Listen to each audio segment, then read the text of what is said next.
1 Pedro, capítulo Agora 5. já sabe, né? Márcia, é para você que pediu. Eu, né?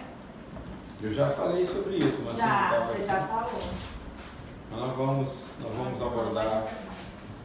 abordar um pouco diferente. Capítulo 5, versículo 6 e 7.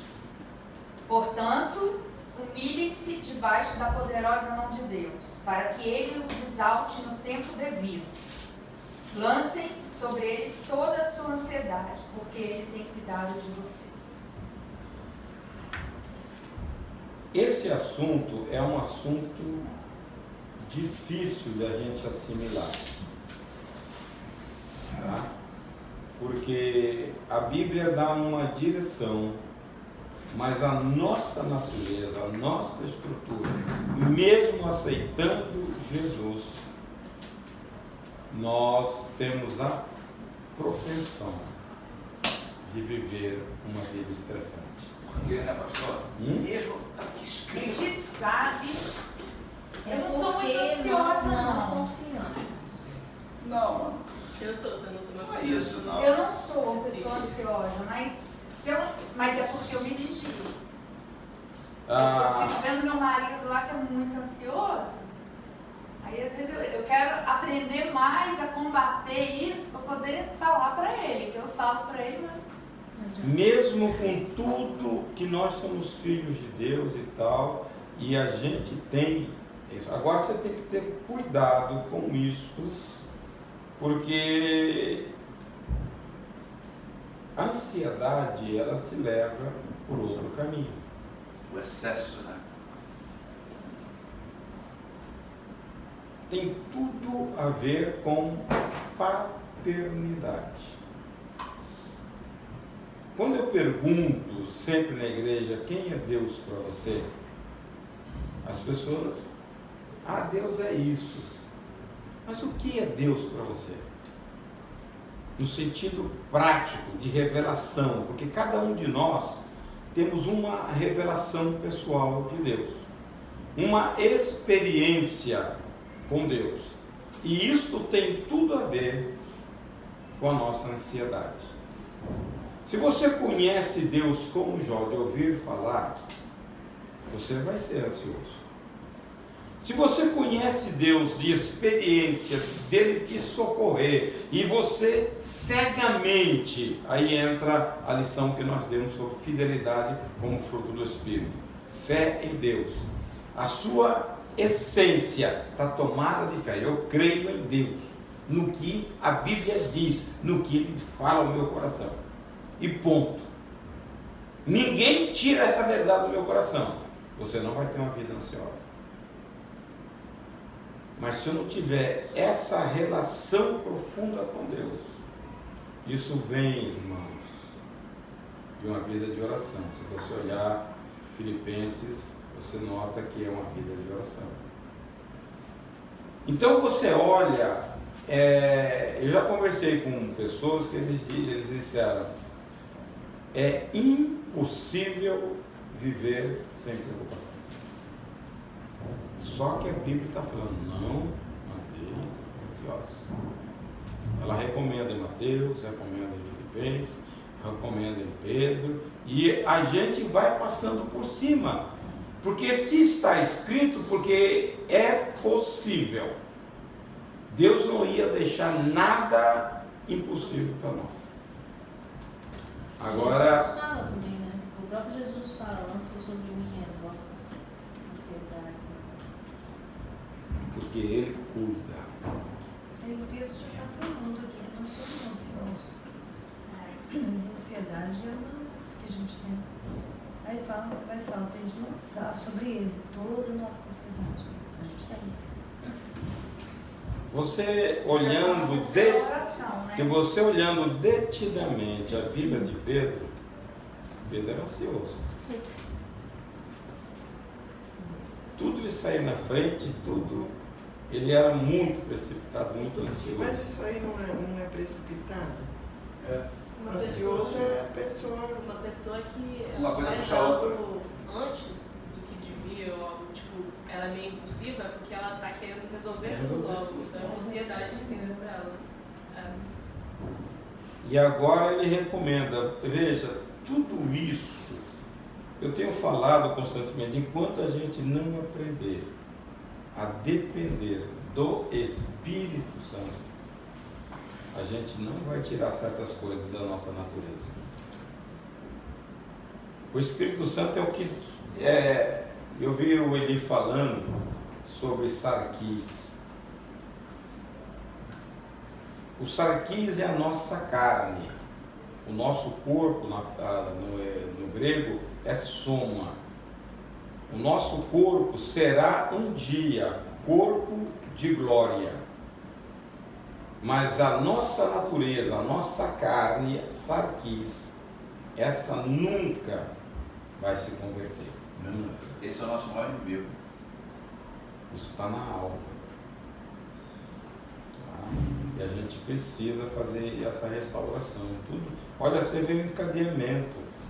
Se você não restaurar a alma, você vai ter uma vida ansiosa. É buraco. Tá? E a coisa é natural, porque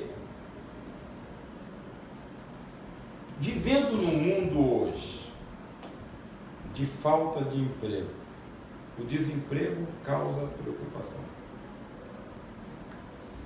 O primeiro dia no emprego causa preocupação. Não. Porque você conhece o seu patrão, que é muito tempo. Vai num cara novo. Como que é o cara? Bom ou mal? Tolerância zero, Tá? Tudo isso cria expectativa. Você vai Mas ficar eu fico ansioso. pensando, será que ele vai gostar de mim ou vai me mandar embora? Me mandar embora. Será que eu vou durar de experiência? Depois ele... Tudo isso causa preocupação. Tá? Desajuste familiar. Briga na família. Não posso sentar aí. Causa preocupação. Relação familiar, filho drogado, causa ou não causa? Filho sem drogado também causa. Filho, né? É, filho. E aí, como viver? Hein? Não, Eu passei por essa experiência agora, que eu estou orando para mim não ficar nunca mais como eu fiquei, ansiosa. Por quê? Eu entendi que a sua vida, não é eu que vou dar conta, não é eu que sou dono da sua vida. Então, mas eu preciso batalhar muito contra.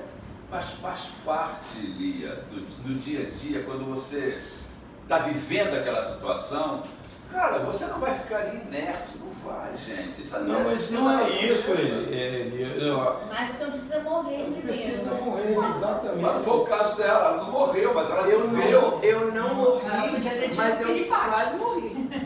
Um dia, eu já falei aqui, um dia Deus falou assim, Lia, para com isso, que você vai morrer e ele vai ficar aí. Outra pessoa Preocupação, olha, excessiva que eu Que passei deixa mal. você mal, né? Me deixa Isso mal. é ruim. Agora, igual filho, né? O meu filho falando assim, mãe, o que eu faço de profissão, né? É muito complicado, né? Que se você pensar que 10 anos atrás não tinha nem smartphone, agora quantas profissões apareceram em 10 anos, né? O que vai estar bom daqui a 10 anos, né? Qual profissão que vai existir daqui a 10 anos? exatamente, você não sabe. Eu falei com ele, você tem que pedir a Deus para colocar no seu coração uma profissão boa que você consiga se sustentar depois, né? Porque é muito complicado até da gente aconselhar, não é como antes, né? Que você... Era tudo tão certinho, né? As profissões todas certinhas, né? Mulher, da minha época, mulher só fazia curso normal. Pra ser professora. Pra ser professora. Mas eu fico olhando muitas vezes, falando em curso, pessoas que vai pela via mais fácil. Faz um curso, publicidade, biblioteconomia. Vai se sustentar como? Tipo, eu não vejo nem essa questão do curso em si, porque se a pessoa está fazendo aquilo porque ela gosta, é uma coisa. Mas eu vejo, principalmente em termos de que tem, sei lá, 2 anos que eu fiz o Enem. eu vejo muita gente que, por achar mais fácil, até mesmo de passar, por achar mais fácil viver daquele jeito, viver tipo, sem ter que se desafiar, acaba indo para um desses cursos e acaba tipo, tirando totalmente toda a credibilidade daqueles cursos. E a gente começa a olhar o seguinte: o que vai te sustentar para te dar uma vida razoável? Você tem que procurar. Não adianta, apesar de nós termos uma vocação natural para determinadas áreas, área de exata ou áreas humanas, eu tenho que procurar dentro disso o melhor, que me garanta. Não adianta fazer um curso desse valita que não vai me sustentar. Você não vai ter condição nem de ter um carro. Então você tem que ir um pouco além. O desafio nosso, e isto é desafio, nós temos que ir além. E eu estava falando com um jovem aqui, a empregabilidade hoje, quem faz é a pessoa.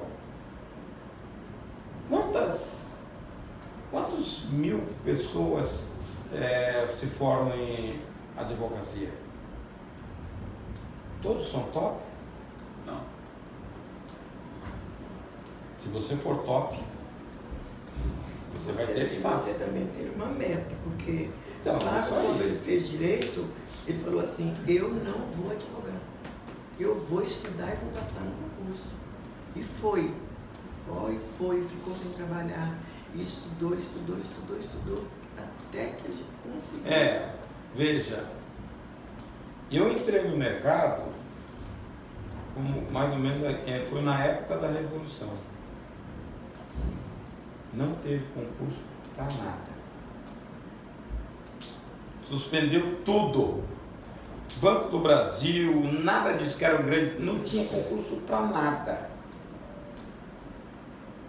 E aí? Nós vamos chegar nessa época, o Bolsonaro está ameaçando aí não ter concurso. Até porque virou uma máquina de dinheiro, né? Você tem um monte aí que passa, mas não prorroga a validade. Eu passei em 5 concursos, nunca fui chamada em nenhum. Claro que eu não passei em primeiro lugar, mas nunca. Então, essa coisa tudo tem que ver. Eu tenho que desenvolver a habilidade para enfrentar o mercado. Isso tem tudo a ver com ansiedade. Quando você casa, você constitui família,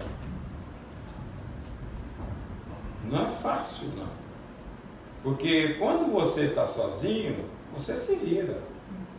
Mas quando outras pessoas dependem de você, gera, entendeu? Gera preocupação. É isso, meu marido está passando. Mas quando nós casamos, agora eu vou voltar para nós, né? Quando nós casamos, eu não trabalhei mais. E ele achava que eu não estava bom. Mas ele tinha que ralar. Porque ele trabalhava na Vale e ele fazia contabilidade em casa de algumas... Ele estava lembrando, para comprar um telefone naquele tempo era muito dinheiro. Era muito caro. Mas tinha que entrar numa fila de ações. Então tinha que trabalhar muito para ter um telefone. Eu tive ações na Teleste. Então eu imagino que ele não tinha sido tratado ainda. Ele não é de falar, mas eu imagino a ansiedade que você ficava. Por quê? Minha mulher não trabalha. Eu tenho que dar conta de tudo. Depois veio 2 filhos rápido. Eu trabalhava em 2, 3 lugares. Você ficava ansioso ou não ficava? Você ainda não tinha chegado ao nível que você eu além do mais, eu ainda estudava. Tá? Eu estudava. Eu chorava. Eu vinha para casa, aqui para o office de manhã. Você nunca pensava assim, amanhã vence o condomínio. Ou é tipo assim, amanhã vence o terceiro, vai pra justiça. Não é nem vencer um. Tem diferença entre você ter um receio e ter realmente uma preocupação e uma ansiedade. Esse caso aí que você está falando, você teria um receio. Por exemplo, tenho prova amanhã. Estou receosa por isso, mas no caso eu não estou ansiosa porque me preparei até então. Tem essa diferença, entendeu? Tem a diferença de você Veja, mas usar um conduto. tudo isso afeta o físico. Tá? A ansiedade, ela afeta tanto o físico como o psicológico. Por que as pessoas roem unha? Por que não conseguem dormir? Tudo pela ansiedade. Agora, o texto está dizendo, ele começa: humilhai-vos perante a poderosa mão de Deus, que a seu tempo ele vos exaltará. Grande parte da nossa ansiedade, que nós não sabemos que o nosso Deus pode resolver para nós, desde que você não cruze os braços, tá? Mas eu posso ter uma vida de descanso sem ansiedade, entregando na mão do Senhor. Eu não consigo. Quando você não tem esse preparo, entendimento, veja, para você tirar isso é um processo. Não é da noite para o dia que você vai dominar isso. Você tem que reconhecer que você é ansioso. O que fazer com isso?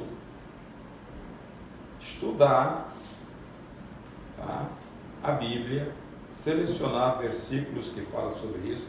Eu cito uma série de versículos assim em cadeia sobre ansiedade, porque eu precisei na época certa.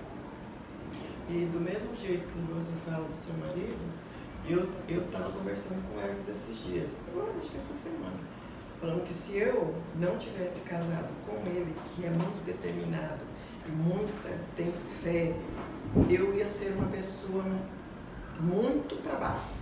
Depressiva. Porque A família toda é. A minha família tem tendência. A depressão. A família dele toda Hércules me ajudou assim, me ajuda muito. Ele, do jeito dele, mas ele ajuda. Porque se eu não tivesse casado com ele, ele estava conversando essa semana. Falei, e às vezes a gente, toda a família dela, os irmãos, eu as acho irmãs. que meu pai tinha. Porque às vezes eu pegava meu pai chorando, e a gente não entendia, a gente não sabia o porquê. E aí você vê. E aí junta os dois, se os dois forem do mesmo jeito, e não tiver palavra de Deus, a irmã dela anda enclausurada. Aposentada, ganha bem, os filhos, todo mundo bem casado. Não sai mais de casa. A depressão chegou, toma um monte de Ele tem uma remédio. irmã assim. Hein? Ele tem uma irmã assim. Meu Deus, olha, ela não mete a cara para ver o sol. Sim. Mora no centro da cidade, vai ali, ela não sai. Essa filosofia é sua. Mas olha, é difícil. Mas é cultural, né? Assim, eu venho de uma família assim também, que murmura, reclama, tudo reclama, tá tudo ruim. Então quando você fica assim, você vai ficando jururu mesmo, né? Porque a Bíblia fala, não murmureis, pensa nas coisas boas, mas aí você fica só pensando nas coisas ruins, reclamando. É difícil tirar isso, viu? Não, é isso que eu tô falando, é difícil. Você parar com isso, né? Vai contaminando, né? Eu estava falando para ele, não é que é uma maldição hereditária, não é. Não, você não. viveu Naquele naquele ciclo a vida toda. E por que não pode ser uma maldição hereditária? Você viu que teu pai tinha, teus irmãos têm, isso tem que ser quebrado. Aonde você vê na Bíblia falar de maldição? Não, meu querido, Não, eu quero que você me prove na Bíblia. Não, porque não creio. A posição nossa tem que ser bíblica. O pessoal colocou uma doutrina sobre maldição hereditária, mas aonde tem na Bíblia? É isso, exatamente. O próximo passo era isso que eu ia perguntar ao senhor. É algo que vem de lá, cara. E vamos dar o nome, não é maldição hereditária, é algo que está vindo de lá. Agora, esse algo, ele tem que ser cortado. Que não seja maldição hereditária. Não pode ser seja. Meu pai foi, mas eu não sou. Meu pai foi cachaceiro, batia na minha mãe. Eu não quero isso para minha vida. Eu tenho um irmão que faz isso, bebe e bate na mulher. Eu falo com a minha mulher, minha filha, eu não quero isso para a nossa vida. Agora eu vou deixar. Então o que eu faço? Eu corto. Vamos repreender em nome de Jesus isso. Se Veja, é ou não maldição veja, hereditária, não sei. Se a Mas eu pessoa quero repreender. não conhece Jesus, ele tem todas as possibilidades de levar à iniquidade do Pai. Exato. Eu não aceito determinadas coisas no meio da igreja, porque nós temos um ponto que muda todo o sentido da nossa vida. Chama-se Jesus e o sacrifício na E ele cruz. muda. Então, se você não tiver fé nesse sacrifício, você é como aquilo, vai sacrificar Jesus todas as vezes. Verdade. O sacrifício de Jesus foi um só. A Bíblia diz em Gálatas 3:13 que ele se torna maldição em nosso lugar. Então eu não preciso carregar coisa passada. Eu olho para a cruz e ela elimina. Paulo diz em Colossenses: tudo que nos era contrário, a nossa dívida foi cravada na cruz. Então o crente que fala que eu tenho que fazer um processo para me libertar de maldição hereditária, falta ter fé. Não gosto disso também, não acredito nisso.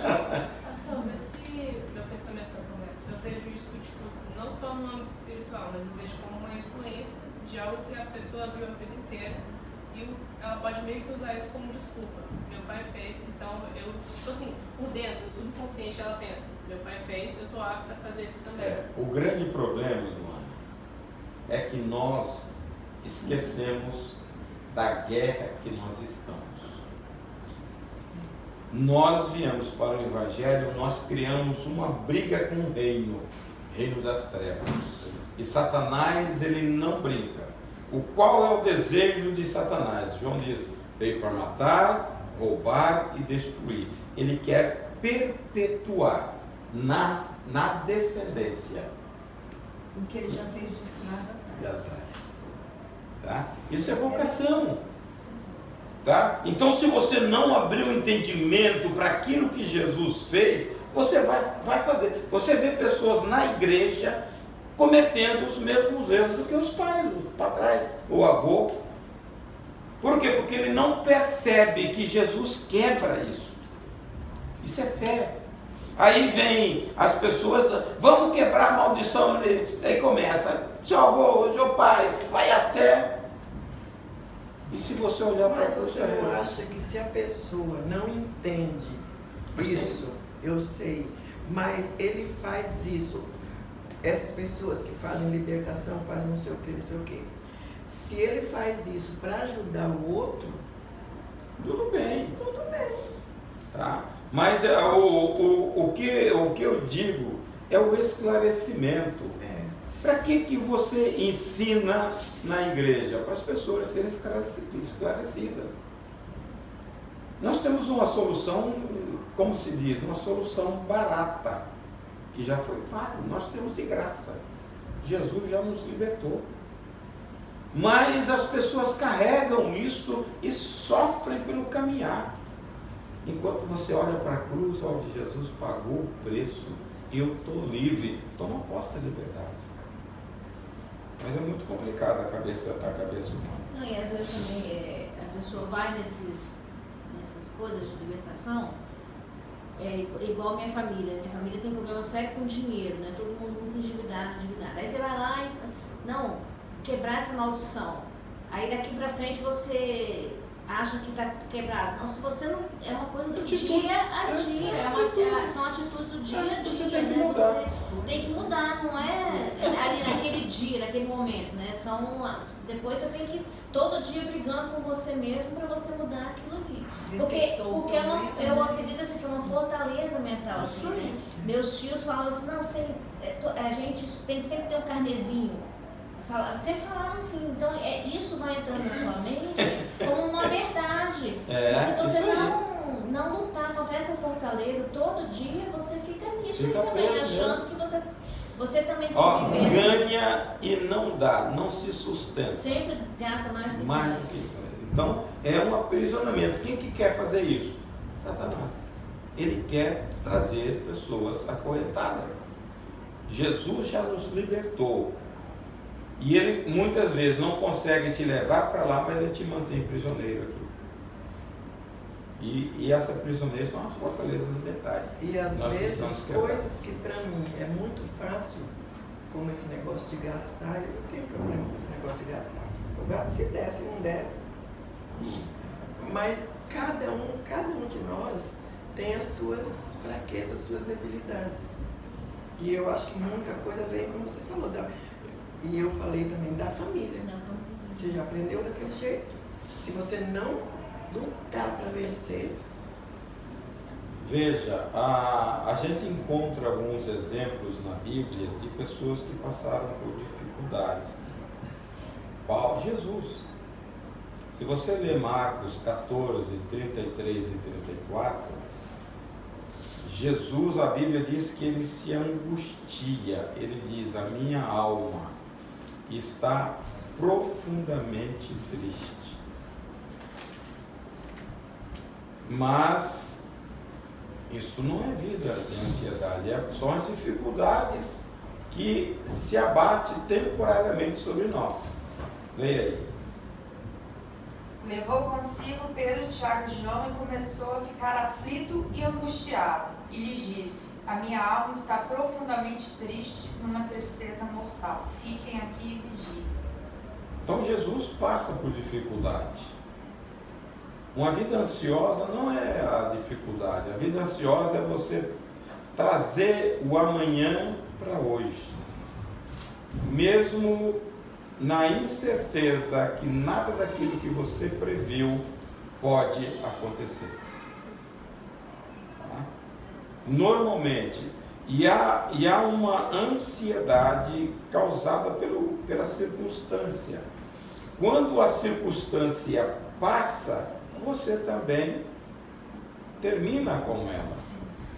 Tá? Mas aquela que você projeta, que inexiste, e você traz para você, essa é a aflição. Tá? Jesus passou por dificuldade. Paulo teve um momento, 2 Coríntios 1 e 8, ele fala que até da vida, ele perdeu a esperança de viver. A luta, ele falou, eu fui para a Ásia e lá o negócio foi tão feio que eu perdi a esperança. 1 e 8, 2 Coríntios. Porque não queremos, irmãos, que ignoreis a natureza da tribulação que nos sobreveio na Ásia, porquanto foi acima das nossas forças, a ponto de desesperarmos até da própria vida. Se você for para o livro de Atos, você vai ver isso. Na primeira viagem dele, A minha lição, as quais foram muito além da nossa capacidade de suportar, a ponto de perdermos a esperança da própria vida. A Bíblia diz, não sei se foi Licônio Listra, que ele é apedrejado E é dado como morto. É dado como morto. Listra. Então eu não estava errada Por quê? quando eu fiquei desesperada lá em Tá vendo? Veja, Ué? ele passou pelo fato, você não passou por nada. Eu, hein? Como é que não passou? Ela não. Ela ficou imaginando uma coisa que não aconteceu. Ué? Que isso? Ué. Foi. Paulo não, ele foi apedrejado e jogado no lixo. Esse cara tá morto, deixa ele aí. Tá? Ele falou que foi acima. Tô querendo te ajudar ali, mas tá complicado. Foi lá. Não, mas eu quero entender também. Mas eu quero entender. É, porque ele tá também. vivendo o problema, é diferente. Então ele Eu sofreu. vivi também. Hein? Eu vivi também. Não. Não, Você Eu não fui apedrejada. Você projetou eu morrendo. Foi. Paulo aqui Eu já morri. sempre morto. Mas eu queria saber se até... Não, vou ficar quieto, porque senão vai começar tudo outra vez. Não, porque um médico, esses médicos não, eles são meio assim. Não. São meio cômodos, gente. Então foi você, né, Denise? São meio assim cômodos. Ele acha que os médicos não falam. O cara falou assim, ó, você vai ter coma lá em cima. Eu falei, o que tem a ver com isso? E ali é preocupado aqui. E ele dormindo do meu lado, parecendo o médico veio do ladinho dele e falou assim, onde que você está? Não sei se você vai para onde. Você não ia ficar preocupada? O outro lá no aeroporto fez ele assinar um compromisso de que, que ele não podia viajar, ele ia viajar pela responsabilidade dele. Você acha, não é desse jeito aqui? Não é não. Lá ele apanhou. Aí você está imaginando, eu vi numa boa, como diz, uma nice, né? Mas a sua cabeça, você falou assim, se eu morrer, estou mais perto do céu. Sabe? Então esses negócios te deixam... Agora eu te pergunto, a sua preocupação... Você tinha que ter me ligado para a gente aumentar o seguro de vida. Veja bem, a sua preocupação... Não ia resolver nada. O que o texto diz? Entrega sobre ele, lance sobre ele. Toda a vossa Quem é que pode resolver? Jesus. Você sabe que Jesus é todo poderoso? Sei, que ele já fez grandes coisas. E por que você fica preocupado? Então você não sabe. Você fala que sabe e não sabe. Não toma posse.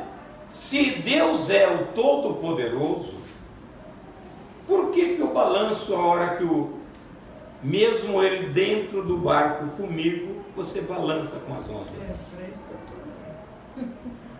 Rapaz, nós Porque precisamos na ter... verdade a gente não confia assim. Então Deus não é aquilo que você está dizendo que é. Pois é. Se você diz que Deus é aquilo que você está dizendo, você descansa nele. A gente sabe. Mas o que adianta saber? Então, quando eu pergunto Cai um fio de cabelo na nossa cabecinha. quando eu pergunto a vocês quem é Jesus, quem é Deus para vocês, é para ter esse conhecimento. Você descansar na tormenta, porque Jesus está cuidado de você. Olha, não há nada que possa acontecer conosco. Vamos ler, eu ia começar uma coisa aqui. Lucas capítulo 12. Você, hein?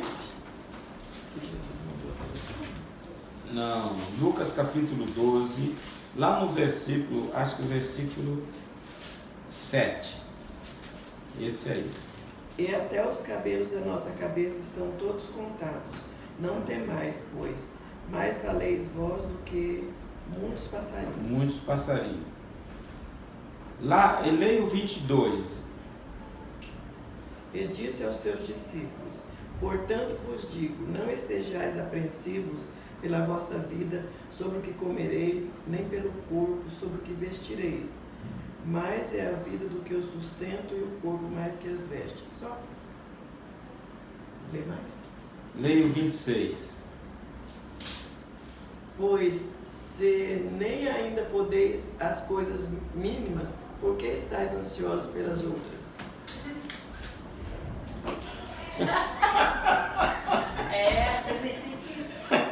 Se você não pode com um gato pelo rabo, por que você vai preocupar com a vida dos outros, que está na mão de Deus?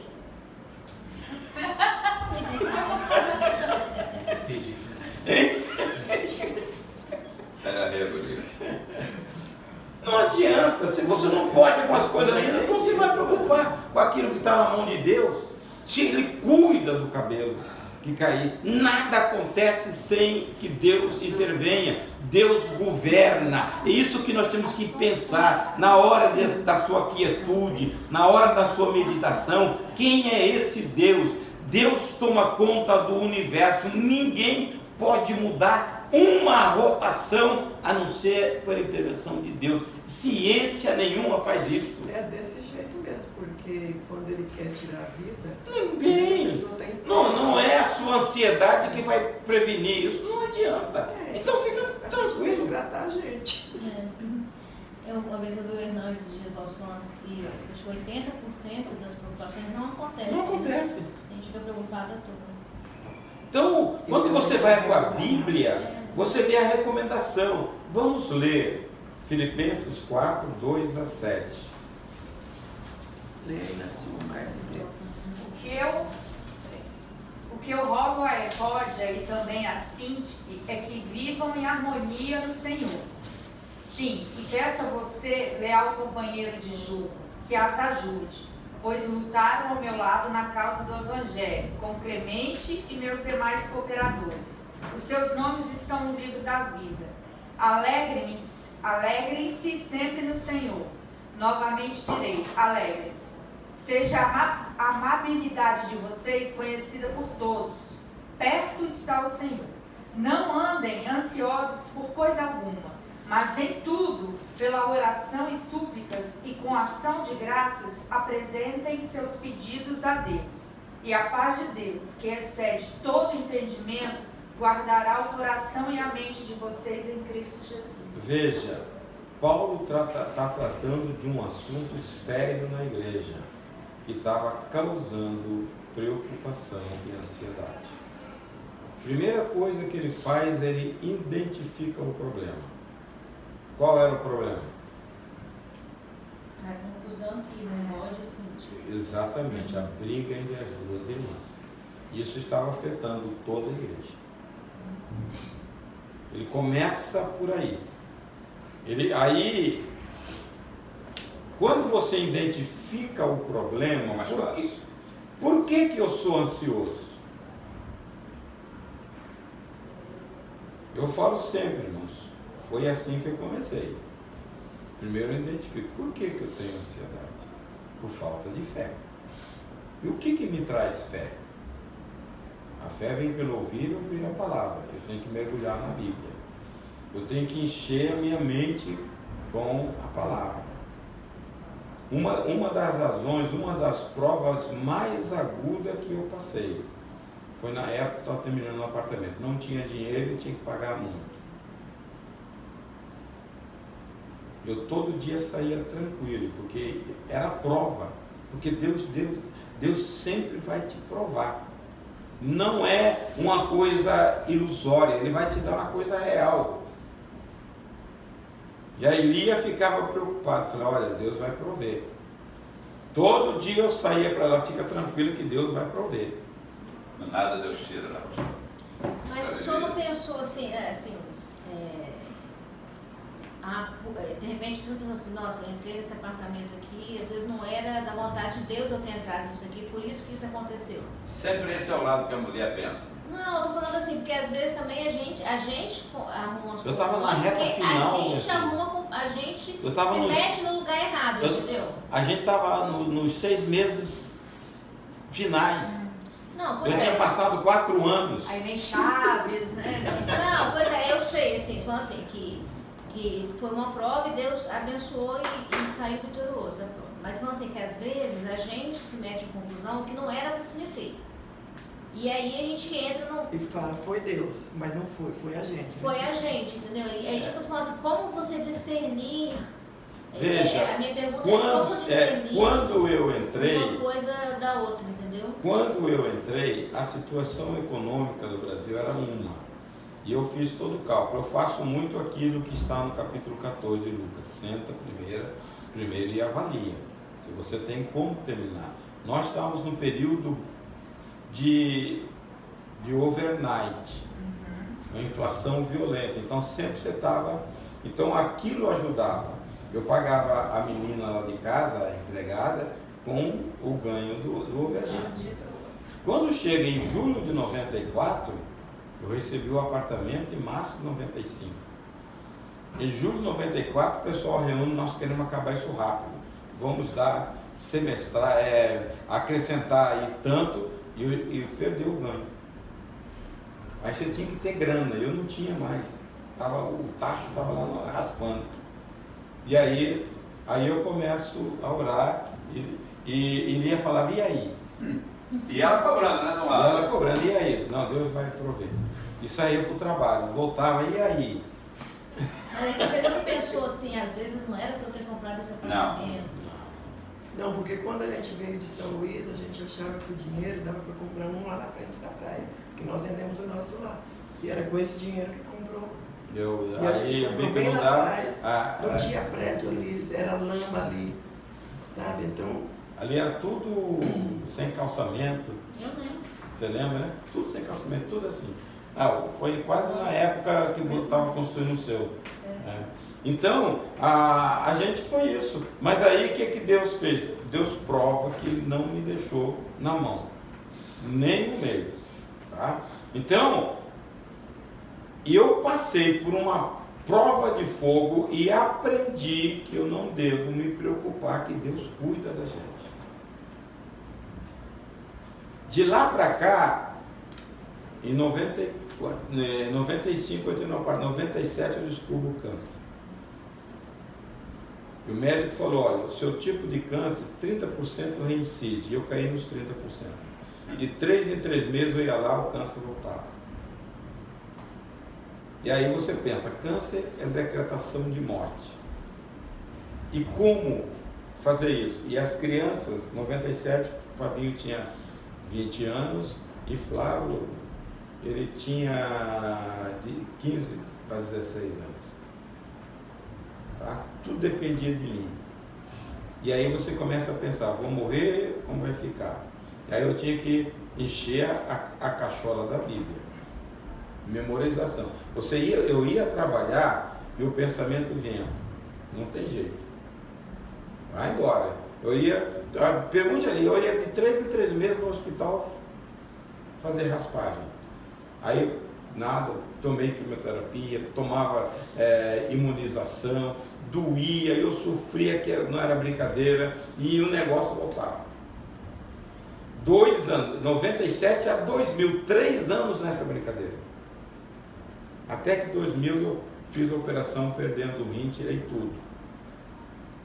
Nessa época estava o Covas também no mesmo processo do E ele morre. Aí o senhor fica doido, né? Agora é minha vez. Não, imagina assim, ele tá vendo que o Covas empacotou. E ele não é um problema. É óbvio que ele não vai falar, minha querida, mas ele estava Não. Olha, você sabe, é um período que a gente passa de aprendizado. Deus não nos abandona. Eu não passei 1 minuto de aflição. Pelo contrário, eu aprendi a descansar em Deus. E Deus me abastecia com a presença de uma tal forma, tá? Que é muito bom. A presença de Deus, você no leito. Tinha dia que eu tomava quimioterapia que eu não aguentava levantar. Mas eu deitava e sentia aquela presença gloriosa, o calor do Espírito Santo em nós. Isso nos conforta. E era tudo comido por dentro, que não aguentava engolir. Não importa, não engolia, come tudo. Então, essas provas eu passei e vi que Deus é Deus. Engraçado que eu passei isso, mas não eu. Foi meu pai. E foi aqui na igreja que uma revelação que fala que Deus ia salvar. Eu nem sabia de nada. Por amor a mim, ia cuidar dele. Foi meu primo na época, isso tem o quê? Mais de 15 anos. Mas a revelação foi na igreja, acho que uma terça-feira. Estava fazendo residência justamente nessa área de nefrologia? Não. Não sei. Ele também, meu pai tirou um rim. Então, descobriu e conseguiu a operação, meu primo que arranjou tudo, esse trabalho em São Paulo. Eu passei por todas essas fases e meus filhos nunca me viram reclamar de nada. Porque Deus é a nossa suficiência. E quando você descansa em Deus, quer vivamos, quer morramos, somos de Jesus. Isso tem que trazer tranquilidade no coração. Porque estar com Jesus transcende esta vida. Se você está aqui com Ele, quando você partir, você estará com Ele. A gente viu agora, né, irmão? Com a morte do irmão Antônio. Cláudio foi lá, não sei se eu contei para vocês aqui. Cláudio foi lá com Hércules foi levar ceia, né? O irmão Antônio, uma das primeiras vezes. E Cláudio foi e ficou maravilhado. Falou, eu saí. Cresceu a fé de ver a paz que o irmão Antônio estava. Diz que Hércules orou e depois ele pediu para orar. Mas aquela oração assim de, sabe, abençoando todo mundo e mal.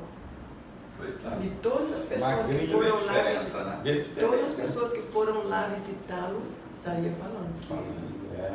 Tinha paz. Então E tem tudo com a humildade. O Salmo 131 diz: não é soberbo o meu coração, nem altivo os meus olhos. Como uma criança desmamada que se abriga, que se aninha nos colos da mãe, assim é a minha alma para contigo. Há momentos na nossa vida que você sente verdadeiramente no colo de Deus. Então isso é conforto, você não precisa andar preocupado. Quando você vê esse episódio aqui, Paulo identificou que era a briga, que era o desentendimento entre as irmãs, e por sinal, elas tinham uma certa influência no meio. Paulo diz, porque o nome delas está também escrito no livro da vida. E o que ele pede? Uma pessoa para intermediar, para ajudar. Quando você entra num processo, tem pessoas que têm capacidade de ser tratada por Deus diretamente. Há outras pessoas que precisam de um ajudador. Eu gostaria realmente de desenvolver na igreja pessoas habilitadas para ser conselheiras, ajudadoras. Porque nós estamos passando um momento de muita gente ferida na igreja. O Evangelho não é para isso, o Evangelho é para restaurar, curar. E nós precisamos de pessoas. Tá? Então, pessoas que submetam. Veja, eu só posso tratar se eu for tratado. Eu só posso ministrar se eu for ministrado. Eu só posso ensinar se eu for ensinado. Esse é o princípio. Mas o que você nota, dificuldade de disposição de pessoas a tratar outras. E para nós é um privilégio.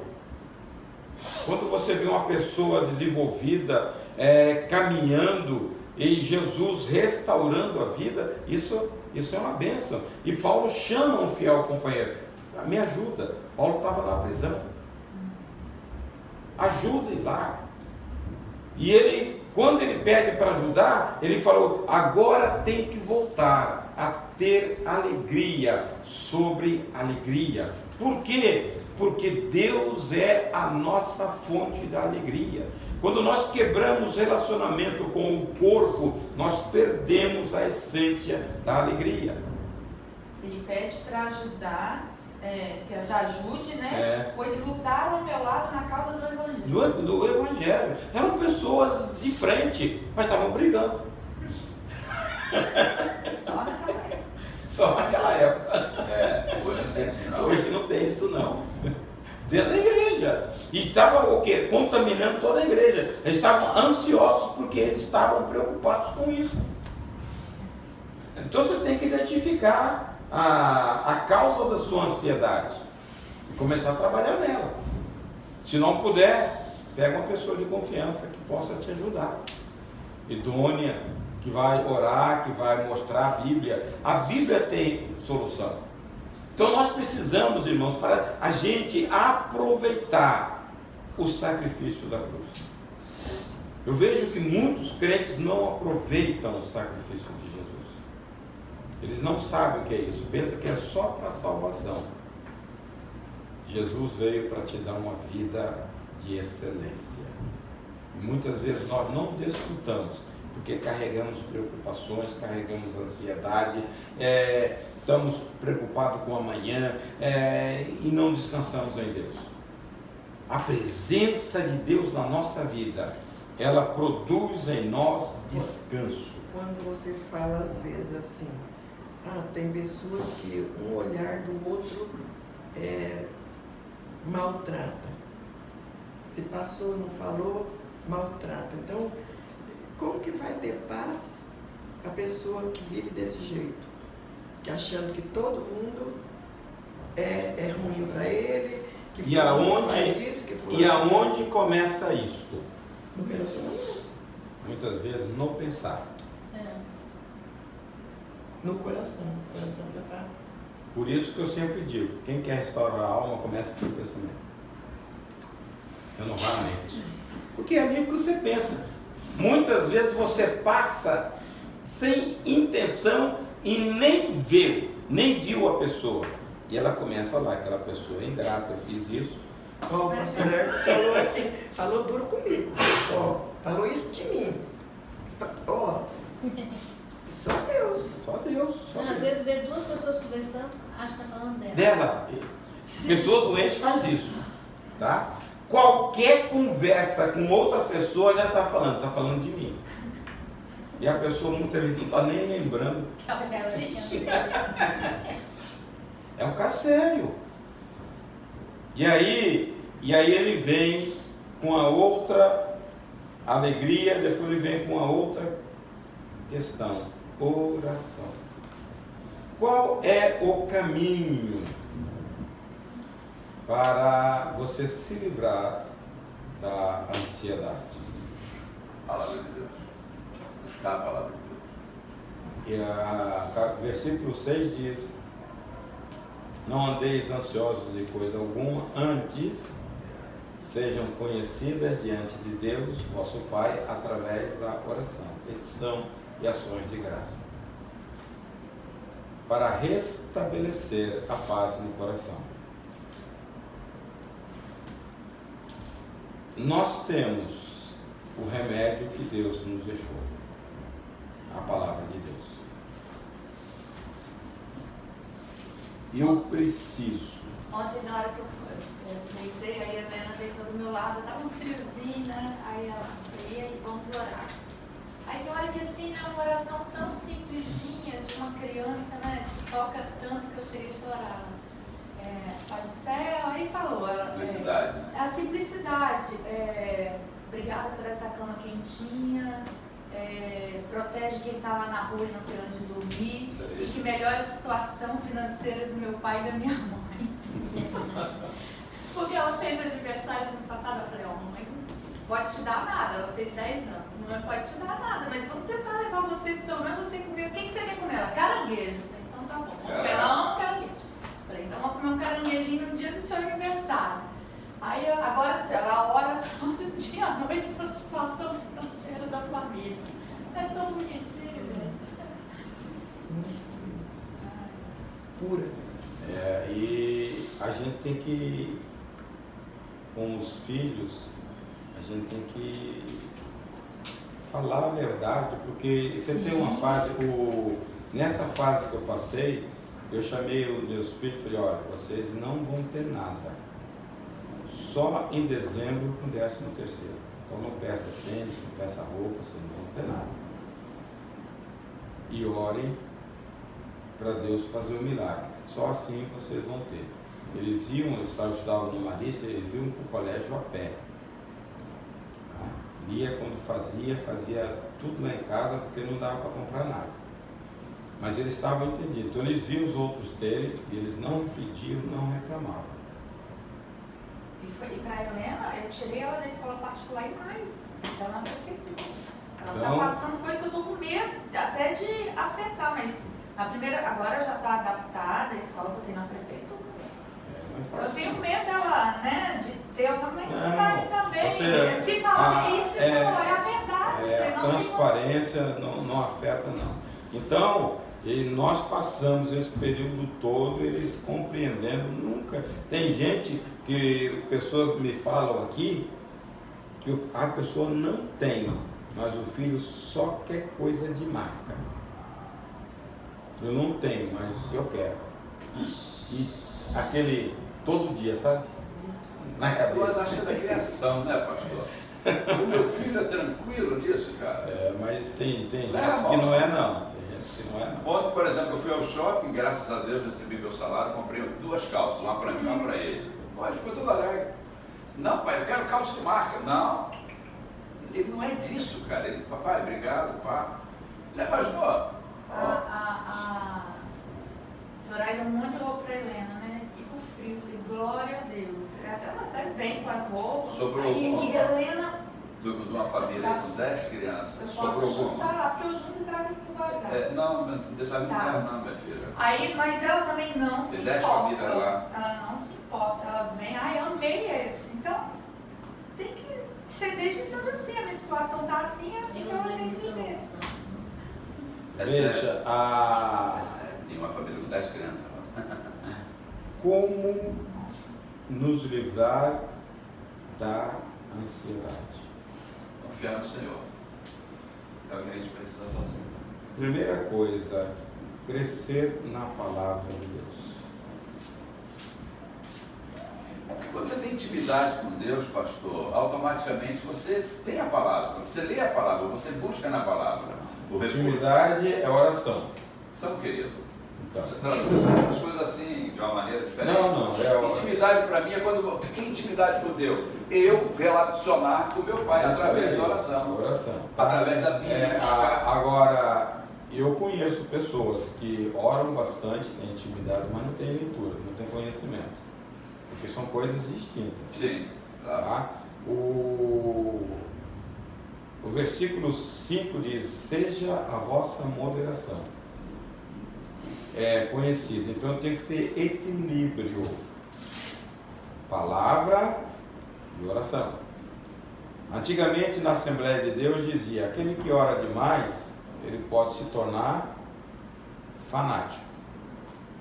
Aquele que lê, estuda muito a Bíblia sem oração, pode se tornar formal. Tudo é na Bíblia, mas ele não tem intimidade com Deus. O que Deus quer é o equilíbrio entre essas duas bases: oração, leitura e meditação. Meditação é você trazer o conteúdo para o coração, para uma vida de prática. É a exigência. Veja, por que muitas pessoas que conhecem Bíblia têm oração e andam ansiosas? Você conhece ou não conhece? Pessoas que leem a Bíblia, pessoas que oram ao Senhor e vivem na ansiedade. Porque a Bíblia é a verdade. E a verdade, para ser verdade, ela tem que traduzir em comportamento nosso. Então eu tenho que experimentar. Se Jesus disse: não andeis ansiosos, quanto ao comer, quanto ao vestir, quanto à vossa vida. São as áreas fundamentais nossas, que são as primeiras necessidades básicas nossas. Quem fez administração, estudou lá o conceito de Maslow, essas são as primeiras necessidades. Quanto à sua vida, quanto à sua comida e a sua vestimenta. É o Maslow. Se você não tem uma experiência que o Pai cuida dessas coisas, nós vamos conhecer o livro, vamos até orar, mas vamos viver aflito. Como a dona Lia, né? Isso é desesperante. Olha, você sabe o que ansioso ele pensa num caso desse de Lia? Vai morrer mesmo, não tem mais jeito. Rapaz, a ansiedade te leva a isto. Vai pipocar e muitas vezes não. Como o Deise falou, 80% daquilo que te causa preocupação não acontece. Então você tem que identificar: por que eu sou ansioso? Por que eu carrego tanto peso? Mas eu não sou ansiosa com todas as coisas. Não, mas eu sou ansiosa falta de fé. Nesse sentido, pelas coisas que você já passou, e que eu passei junto. Todos nós vamos passar, essa é a vida. Que eu cheguei a essa...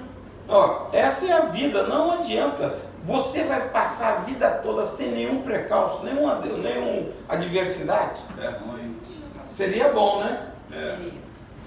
Mas não. Mas não é. Nós vamos passar. A hora que você menos espera, acontece. Aconteceu com Jesus. Vai aparecer para baixo. Vai acontecer conosco. Vai, isso mesmo, pastor. Eu não entendo esse celular chique. Isso é sempre, tá bom. Então, essa relação com Deus tem que traduzir. Deus é meu socorro bem presente na hora da angústia. Se na hora que vem a angústia eu me desespero, me ansio, me preocupo, que Deus é esse? Aí complica. Já está escrito na palavra que Ele é. O Senhor é meu pastor, nada me faltará. Ele é o seu pastor? É, mas eu tenho medo. Acabou, de garoto. verdade. Hein? Só fala, só. Então leva suas mensagens não, que eu não falo. Então a gente pensa, o que é a Bíblia para você? Salmo 121, eleva os meus olhos para os montes, de onde? O meu socorro vem do Senhor, não é da circunstância. Então por quê? Então eu preciso me encher com a palavra e crer na palavra, confiar na palavra, senão eu estou perdido nesse mundo. Todo mundo está aí. A preocupação, a ansiedade vai desencadear um estresse. O estresse vai desencadear uma depressão. Daqui a pouco você está se jogando da ponte. Começa lá. Porque acha que a vida não tem sentido. Nós temos uma vida em Deus, uma vida de excelência, vida de Cristo. A vida eterna é a vida de Cristo em nós. É a Zoé, aquela menina, filha daquela japonesa, né, que chama Zoé. Muitos crentes não sabem o que é isso. Vida de excelência, é a vida de Deus. É aquilo que está lá em João 10:10. Eu vim para que tenham vida e a tenham com excelência. Tá? Que tenha abundância. Essa Zoé que nós desfrutamos. Que você pode, como a Lia falou, o irmão Antônio, magrinho, sem força no leito, mas ele falava, estava alegre e orava ao Senhor, sabendo que dificilmente ele levantaria dali, como não levantou. Então, o Evangelho tem que produzir isso em nós. O mundo anda desesperado, o crente não. Eu preciso aprender. Outra coisa é que eu tenho que entender, eu tenho que lutar contra qualquer tipo de preocupação, ansiedade. É uma coisa natural nas pessoas, mas não é natural na Bíblia. Não é uma coisa normal na Bíblia, porque a Bíblia recomenda que não tenhamos. E eu preciso lutar, me desenvolver para não tê-la, porque eu preciso me encaixar na palavra de Deus. Isso é vida, é processo. E nós precisamos limpar a nossa mente com estas coisas. A outra nós já falamos, buscar o reino de Deus em primeiro lugar. Por que muitas vezes a gente sofre com isso? Nós não temos priorizado Deus na vida. Tudo para nós é mais importante. E a gente vê, irmãos, tem hora que eu fico pensando, quem é Deus para nós? O nosso instinto, o nosso prazer são nas coisas e não no Senhor. Nós sabemos que Deus pode todas as coisas e a gente só vem para Ele no desespero. A gente não busca a Deus quando estamos na bonança. Se você falar, eu vou falar de um fato, o que acontece é normal. Ontem eles fizeram um negócio lá em casa. O prazer que você nota na reunião, isso é muito legal. Imagina a igreja. O que eu falei hoje, você vem aqui 1h30, está demorando. 4 horas, começou às 7, 11 horas, já. Eu estou buscando, estou priorizando o reino. Quanto tempo eu passo pensando, lendo a Bíblia e orando? Depois eu quero que Deus me dê a solução para os meus ataques. Irmãos, se você tiver uma vida constante com o Senhor será constante na sua vida e não vai te deixar entrar em aflição. Eu estou falando coisa séria. Se você desenvolver uma caminhada constante com o Senhor será com você constante. A alegria de Deus é o nosso fortalecimento. A alegria do Senhor é a nossa força. Nós precisamos estar abastecidos nele, priorizar o Senhor. Eu não entendo pessoas que preocupam, levanta com o celular na mão e ali.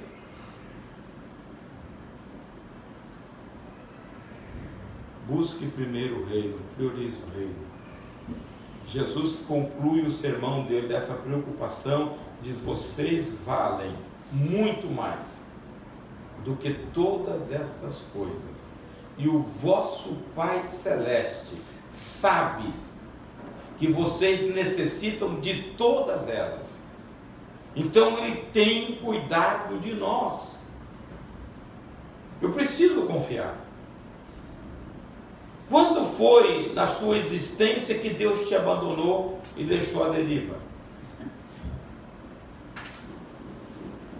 Se você tiver prova, nós temos prova do socorro de Deus. Nós temos prova que muitas vezes nós pensamos algo no nosso coração e a resposta está imediata ali, porque Deus é um Deus vivo e conhece.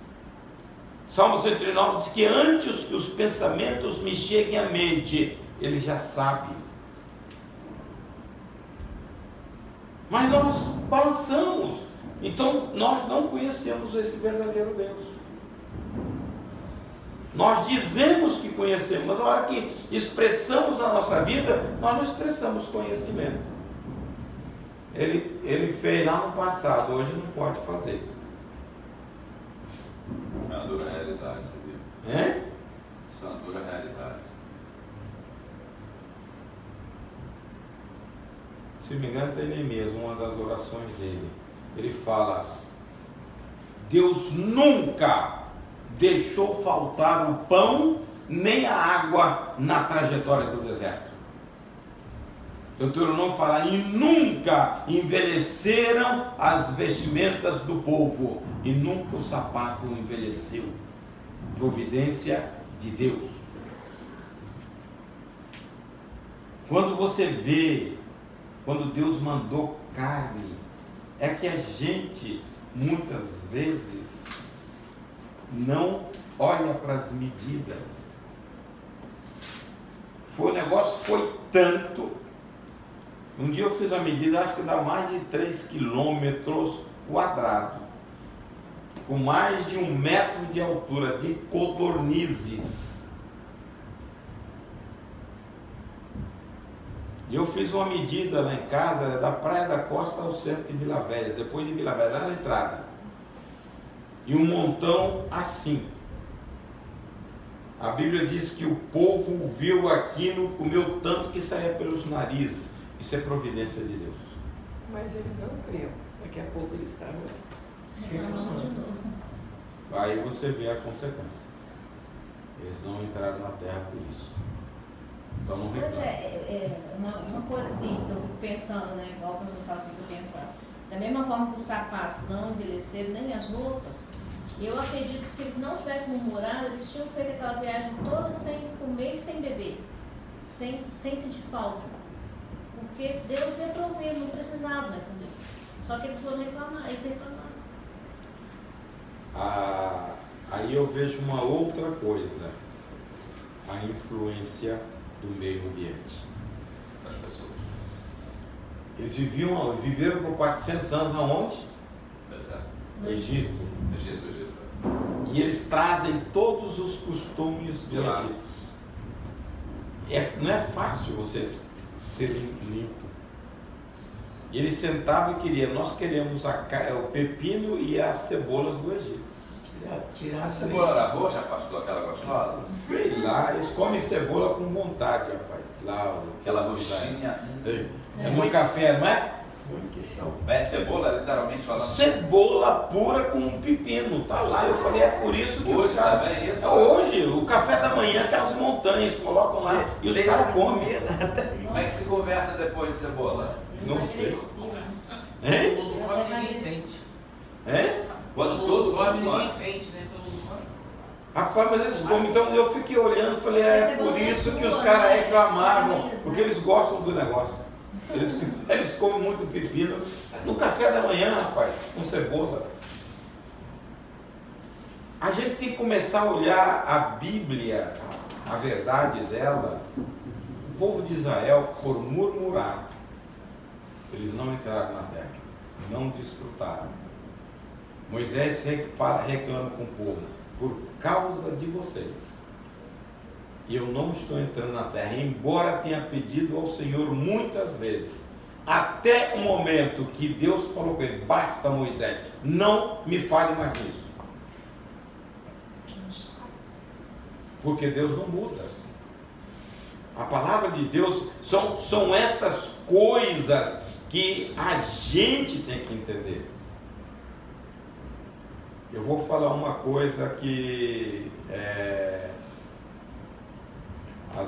os três ali, eles vieram da Maranata. Isso foi no século passado. Não, no século passado. Mas eles tinham um conceito que Deus permitia hoje e amanhã Deus não permitia mais. Ainda bem que se converteram vocês, hein? Meu Deus. Tinha ou não tinha? Tá? E eu comecei a falar, tinha uma pessoa que veio para cá, ela foi até embora. Voltou de novo, pastor, tá aí. Ela falava, não, é uma outra, logo no início. Ela falava que Deus tinha permitido, depois não tinha. Eu falei, minha irmã, você precisa conhecer Deus. Deus só tem uma palavra. Quando você começa a entender a eternidade de Deus, Deus é o mesmo, ontem, hoje e será para sempre. Se ele disse um sim, ele nunca vai dizer não. Se ele disse um não, bota uma pedra em cima que nunca ele vai dizer sim, porque Deus já viu até o final. Então esse conceito é muito perigoso. Nós devemos conhecer o Deus da Bíblia. Eu não sou homem para que minta, nem o filho do homem para que se arrependa, porque se Deus falou para você não, acabou, ele não vai se arrepender. Foi isso que Moisés tentou mudar o conceito, pedindo ao Senhor. Deus falou, basta Moisés, e você não vai entrar, e não vai entrar, acabou. Sem biquinho. Sem biquinho, tá? A gente precisa entender. Então, tem coisas que quando Deus fala, muda. De jeito não. E tem outra coisa, aí eu vou entrar no campo da profecia.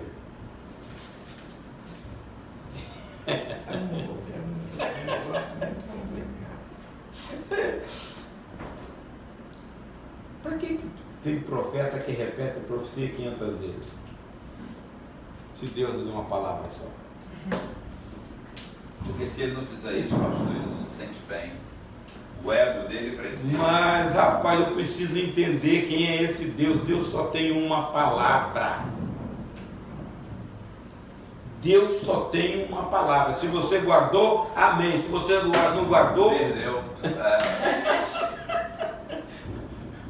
Olha, é complicado. As pessoas... Eu fico olhando tudo isso sobre a base da Bíblia. Não adianta, irmão. Hein? Eu já falei aqui, quando Deus deu uma profecia para uma pessoa toda errada lá, e ela veio correndo para cima, deixa eu trabalhar. Eu falei, o quê? Acerta a sua vida, filho. Não é a profecia que vai te guiar.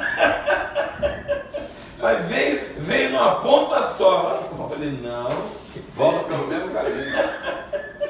acerta. Mas é sério. Agora tá aí. E o que o senhor fez com a profetada? A pessoa que entregou, pastor, Cada um recebe. Cada um recebe como quer. pastor. Leva a mão. Eu tenho um lema, tem que ser guiado pela Bíblia. Tem coisa que a Bíblia define como pecado e acabou, você tem que acertar. Não é a profecia que vai validar a palavra. Se você está errado, olha, eu sou regido por profecia, eu sou regido pela palavra, rapaz. Sim, querido, mas acontece que essa tal profetada aí tem que ser, meu irmão, sossega aí, E o pior de tudo, rapaz, Deus é bom porque Ele me leva nessa hora. Eu cheguei na porta e vi. Agora que eu cheguei aqui no café, a pessoa já veio direto, quero trabalhar, quero fazer isso. Eu falei, não, senhora, acerta a primeira vida. Mas isso é terrível, gente. Isso é terrível. Rapaz, tem coisas que Deus, Ele mostra pra gente. Ele me leva, eu quase não vou lá, mas quando eu vou, é um sinal que Deus está me levando. Tem alguma coisa, eu vejo, já guardo e falo, opa, não esqueço. E aí você vai ver algumas coisas que aconteceram que eu fui lá na hora do acontecimento. Por quê? Porque Deus é um Deus vivo, é um Deus que fala, é um Deus que não contradiz, Ele mostra. Deus não é Deus de confusão. A igreja é dele. Muitas vezes eu saio daqui, chego na porta, está acontecendo um fato, eu tenho que prestar atenção, porque Deus pode estar falando. Se você conhece um Deus assim, por que você desespera? Rapidamente. Preocupações são desnecessárias. Vocês conhecem a história de Ruth? Onde quer que flores ele ia? Quando ela chega em Belém, a Noemi fala com ela, vá atrás de uma pessoa para você colher o respingo. E ela vai aonde? Lá na terra de Boaz. E ela sabia que o Boaz era o remidor? Não. Quem que faz isso? Providência de quem? Deus, Viana. E por que a gente se preocupa aí? Deus conduz a nossa vida. Quando ela chega para Noemi, onde você esteve esse dia? Que ela chega com o vasilhame cheio. Eu estive no sítio de Boaz. E ela falou, esse cara pode ser o nosso remidor. Aí que começa a desencadear. Mas quem que levou ela para lá? Tinha muitas fazendas lá. Era a época da cega. Providência de Deus. Então por que andar preocupado? Hein? Ai, pastor, verdade. É bom estarmos aqui, né? A gente sai daqui, chega aqui fora, ó Senhor. Veja, vamos ler o último versículo. Romanos 14, 23. Pastor, em que época da vida você foi ansioso? Você já foi ansioso? Diz ele que não. Eu fui. Que época? Ele falou que sim, ele memorizava. 40 e poucos anos. Romanos o que, pastor? 14, 23. O que ele diz aí? Mas aquele que tem dúvidas é condenado se comer, porque o que faz não provém de fé. E tudo que não provém de fé é pecado. Sério isso? Quem que tem que se encaixar? Tudo que não provém de fé, Pecado. a Bíblia está dizendo para não andar. Você crê ou não crê? Só para fechar. Nós demos os passos. Identifique qual a causa da sua preocupação. comece a trabalhar. Nós temos um Deus que pode. Um Deus que faz o impossível para nos atender. Um Deus que cuida dos mínimos detalhes. E a gente precisa crer. O que não provém de fé é pecado. Então se apegue à palavra. A fé vem pelo ouvir a palavra. Mas não